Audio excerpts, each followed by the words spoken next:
Hi, my name is Cody Bliss, and today is a very important day for me. Today is the first day that in over 4 years, that on a weekday at work, I have not had to wear some sort of uniform. The reason behind that is, for the last 4 years, I've been active duty military in the United States Army.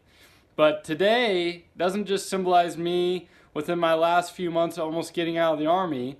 It symbolizes me coming upon the next stage in my life.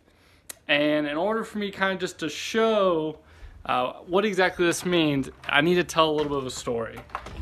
And for me to tell a story, I need to take you on a little walk. This right here is Fairbanks, Alaska. This is where I've been stationed for the last 4 years. It's spring, still a little cold, but the sun's about to come out and the sun will eventually reach its equinox where it won't go down for a certain amount of time. Now this is what I want to show you. This right here is a fishing rod, and this was the first fishing rod that I ever got in my life, and it was given to me by my brother Alex on the John Muir Trail. It's a standard Redington crosswater, and the important thing about this rod is not that it was the first fishing rod I ever had, but it actually symbolizes, given to me by Alex, me right before I started my active duty obligation. It was the first rod I received in my life, and it was also the beginning of my military career. Now, since then, I'm now gonna have to take you back inside. A lot of things have changed. One, obviously, I began my military career, and I also began my fishing life. Now, with that rod I just showed you, I've probably caught more fish with that rod. It's now dinged up. It used to be a 9 foot, now it's an 8.6 because I broke off the tip. But I've probably caught, I'm not exaggerating, thousands of fish with that. So for over 13 months, I served as an infantry platoon leader. I've had a lot of jobs here while I've been in Fort Wainwright, but the most important by far was being an infantry platoon leader. What this job basically consists of is not even before I had the job, but the training alone, it's extremely demanding, extremely tense. You're trained and training others to be able to work in any type of environment, rain or shine, and you're preparing a group of 40 men for combat. It was extremely demanding, the hardest job, but also the most rewarding job I've ever had. And I was extremely grateful to be able to do this job in the beautiful, wonderful state of Alaska. So not only was my military career increasing, but my fishing career started to pick up. And I want to show you the second step now, which is the second rod I had.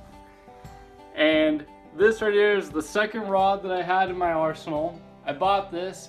It's an Echo 8 weight, and what this rod is for catching salmon. And catching salmon is what I did. I was able with this rod, I caught a trophy steelhead in southeastern Alaska, 33-inch fish.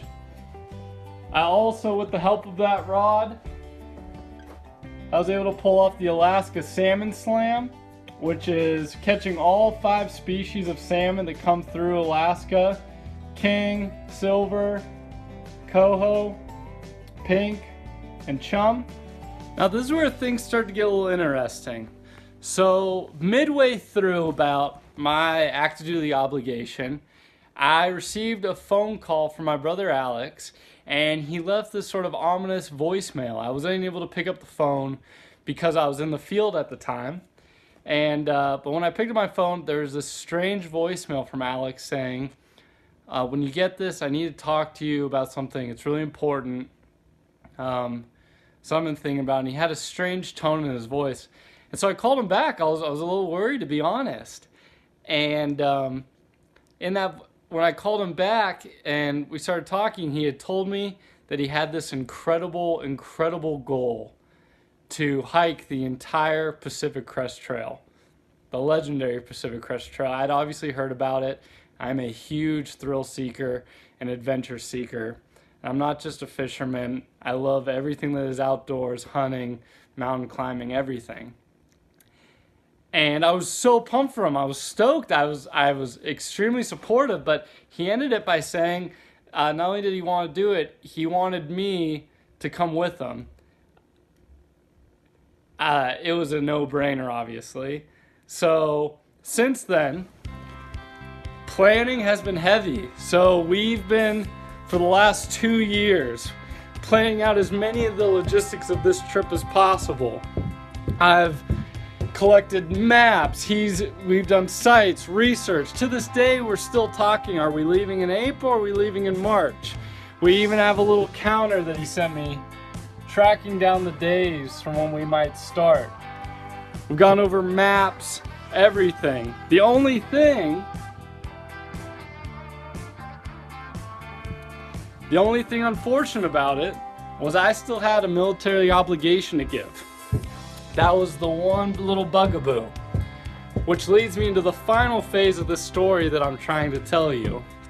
So, I am in my civilian clothes. I'm getting out of the military soon. I've shown you 2 rods, and I have one more for you that I need to bring you back outside for. So me coming to the end of my military career, but in essence, the beginning of this adventurous life ahead of me, and no better way to kick it off.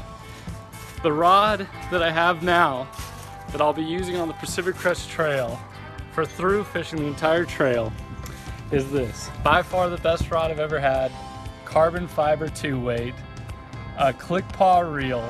This will be the rod that I'll be using on the Pacific Crest Trail, and it just symbolizes the original rod that I was given from Alex, who I'm doing the trail with, and now the final rod, the rod that I'll be using for not just the John Muir Trail, but the entirety of the Pacific Crest Trail with my brother Alex. It is the end to one phase and the start of an incredible phase that I'm just so excited about. So we're gonna keep you guys along for the trip. I can't tell you how pumped I am.